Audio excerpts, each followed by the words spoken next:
और 15 में एक निर्णायक ज्ञान दे दिया।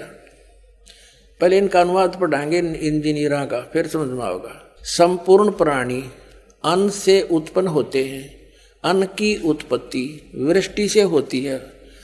वृष्टि यज्ञ से होती है। यज्ञ इसका अर्थ है शास्त्र अनुकूल कर्मों से जो होता है वो विहित कर्मों से उत्पन्न होने वाले हैं। यज्ञ यानी धार्मिक अनुष्ठान। और कर्म समुदाय को तो ब्रह्मो उद्भवम, इन्होंने ब्रह्म का अर्थ वेद कर दिया है। कोई बात हुई?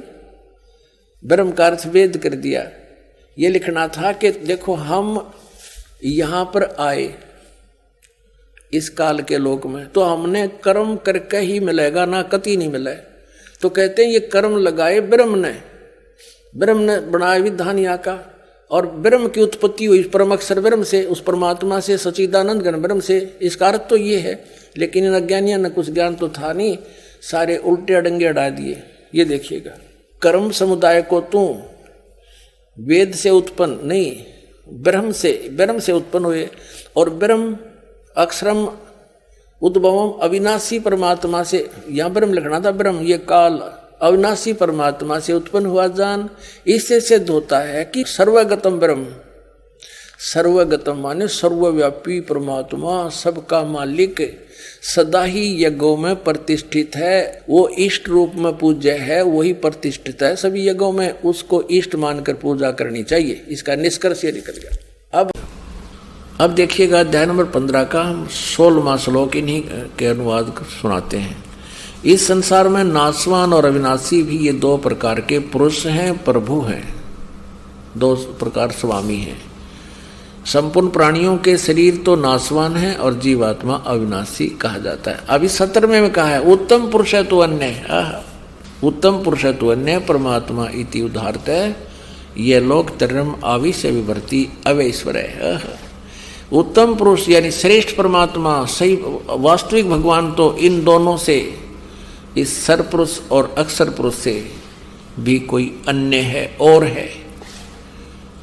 15वें का 17वां स्पष्ट कर रहा है। और उसको भगवान कहते हैं, वो परमात्मा कहलाता है। ये लोग तरह अवश्य वृत्ति, जो तीनों लोगों को प्रवेश करके सबका धारण पोषण करता है, वो अव्यय ईश्वर है, वो अविनाशी परमात्मा है।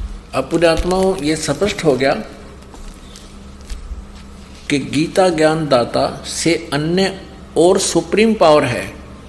वो परम अक्षर ब्रह्म जो है वो तीनों लोकों में प्रवेश करके सबका धारण पोषण करता है। वो मूल यानी जड़, उल्टा लटके हुए संसार रूपी वृक्ष के जो ऊपर जड़ हैं, वो जड़ मूल रूपी परमात्मा है। 15वें जाएगा। उसके पश्चात उस परम पद रूप परमेश्वर को भली भांति खोजना चाहिए, जिसमें गए हुए पुरुष फिर लौटकर संसार में नहीं आते, और जिस परमेश्वर से इस पुरातन संसार वर्ष की प्रवृत्ति विस्तार को प्राप्त हुई है, और उसी आदि पुरुष नारायण के मैं शरण हूँ, इस प्रकार दृढ़ निश्चय करके उस परमेश्वर का मनन और निधिध्यासन करना चाहिए। अपने आत्माओं ये स्पष्ट हो गया कि गीता ज्ञान दाता को भी पूर्ण ज्ञान नहीं है। इसने स्पष्ट करके छोड़ दिया कि ऊपर को जड़ वाला, नीचे को तीनों गुण रूपी शाखा वाला। और गीता जी अध्याय नंबर 4 के श्लोक नंबर 34 में बताया कि उस तत्व ज्ञान को तत्वदर्शी संत बताएगा। गीता ज्ञान दाता उस ज्ञान को नहीं जानता, तो उसके लिए परमात्मा खुद आए थे।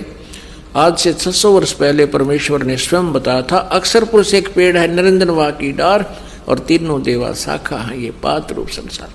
अब इसमें यह भी स्पष्ट किया है, गीता ज्ञान दाता कहता है कि तत्वदर्शी संत मिलने के पश्चात इस उलझी हुई गुत्थी को समझकर उसके पश्चात परमेश्वर के उस परम पद की खोज करनी चाहिए, जहां जाने के बाद फिर लौटकर कभी संसार में नहीं आते, उनका जन्म मृत्यु कभी नहीं होता। वो है वास्तव में परम गति, जो गीता ज्ञान दाता से कोई और परमेश्वर है और वो संत बताएगा। तो पुण्यात्माओं यहाँ गीता ज्ञान दाता इसलिए गीता जी अध्याय नंबर 7 के श्लोक नंबर 18 में अपनी गति को अनुत्तमाम अति घटिया कहता है, कति व्यर्थ है, क्योंकि जन्म मृत्यु कहता मेरी भी रहेगी और साधक की भी रहेगी। ब्रह्मलोक में पहुंच जाएगा मेरे ओम नाम के जापते हैं। और ब्रह्मलोक में गए हुए भी प्राणी फिर वापस जन्म मृत्यु में आते हैं। इसलिए गीता ज्ञानदाता ब्रह्म श्री कृष्ण में बोल रहा है, ये खुद कह रहा है कि मेरी जो साधना है वो अति अनुत्तम है, व्यर्थ है, वो घटिया है। इसलिए यह गीता जी अध्याय नंबर 15 के श्लोक नंबर 1 से 4 में कहा कि उसके पश्चात उस परम पद परमेश्वर की खोज करनी चाहिए, जहां जाने के बाद फिर लौटकर साधक कभी वापस नहीं आते, उनकी जन्म मृत्यु नहीं होती, पूर्ण मोक्ष प्राप्त होता है। और कहता है पूर्ण रूप से सच्ची श्रद्धा से उसी की साधना करो, गीता ज्ञानदाता कहता है। अब गीता अध्याय नंबर 8 का और श्लोक नंबर हम 8 से शुरू करेंगे। परमं पुरुषम दिव्यम अभ्यास योग युक्तेन चेतसा न अन्य गामिना।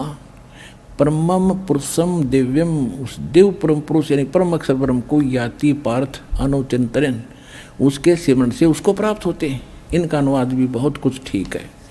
8वें अध्याय का 8वां श्लोक। हे पार्थ, यह नियम है परमेश्वर के, गीता ज्ञानदाता से अन्य है वो, अध्ययन नहीं, अभ्यास योग युक्तेन, यानी जो मंत्र वो तत्वदर्शी संत देगा 3 नाम का, ओम तत् सत।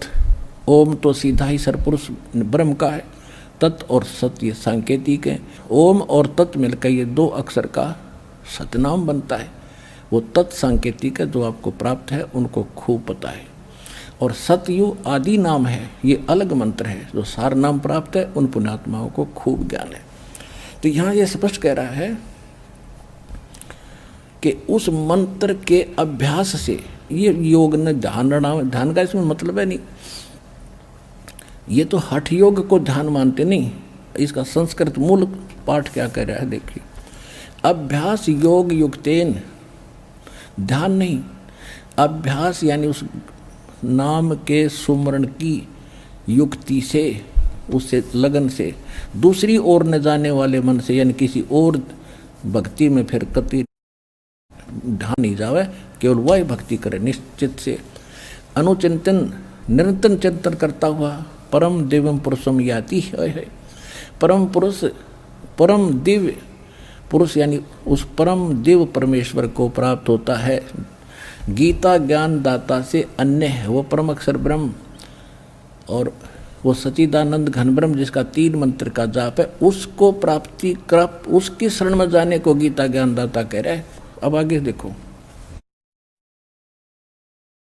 8वें अध्याय का 9वां श्लोक हम फिर पढ़ेंगे। 8वां तो पढ़ लिया, 9वें फिर इसमें परमात्मा का नाम भी लिखा है, लेकिन ये विषय अलग हो जाएगा, अब यहाँ करेंगे।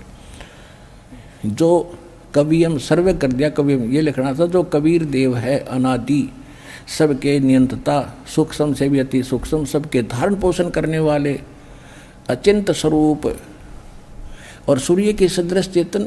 अब देखो, हे निराकार बताओ भगवान ने, और इसमें लिखा हो तो सूर्य जैसा है, सूर्य का निराकार है, तो ऐसे परमात्मा 100 प्रकाशित उसका शरीर, सूर्य के सदृश नित्य चेतन प्रकाश, अविद्या से अति परे, सच्चिदानंद घन परमेश्वर का जो श्रवण करता है। 9वां हो लिया, 10वां पढ़ेंगे। वह भक्ति युक्त पुरुष, यानी उस परमात्मा की भक्ति करने वाला, योग बल से, यानी भक्ति की साधना के बल से, उसकी शक्ति से भ्रकुटी में के मध्यम में प्राणों को अच्छी प्रकार स्थापित करके फिर निश्चल मन से श्रवण करता हुआ उस तत्तम या उस अज्ञान अंधकार में छुपे हुए इस परमात्मा के दिव्यम परमम पुरुषम, परम अक्षर ब्रह्म को, उस दिव्य परम पुरुष को गीता ज्ञानदाता से अन्य को ही प्राप्त होता है। आ गया समझ में? है। अब ये किसके शरण में जाने को कह रहा गीता ज्ञानदाता? कि उस परम अक्षर ब्रह्म की शरण में जा। और वो परम अक्षर ब्रह्म कौन है? अनंत कोट ब्रह्मांड का एक रति नहीं भारे, सतगुरु पुरुष कबीर हैं ये कुल के सृजनहारे। वो कौन कबीर? हम सुल्तानी नानक तारे, दादू को उपदेश दिया, जात जुलाहा भेद न पाया, वो काशी मोहे कबीर हुआ। He is God, Kabir is the weaver name of God. वो कबीर जुलाहा है उस परमात्मा का नाम।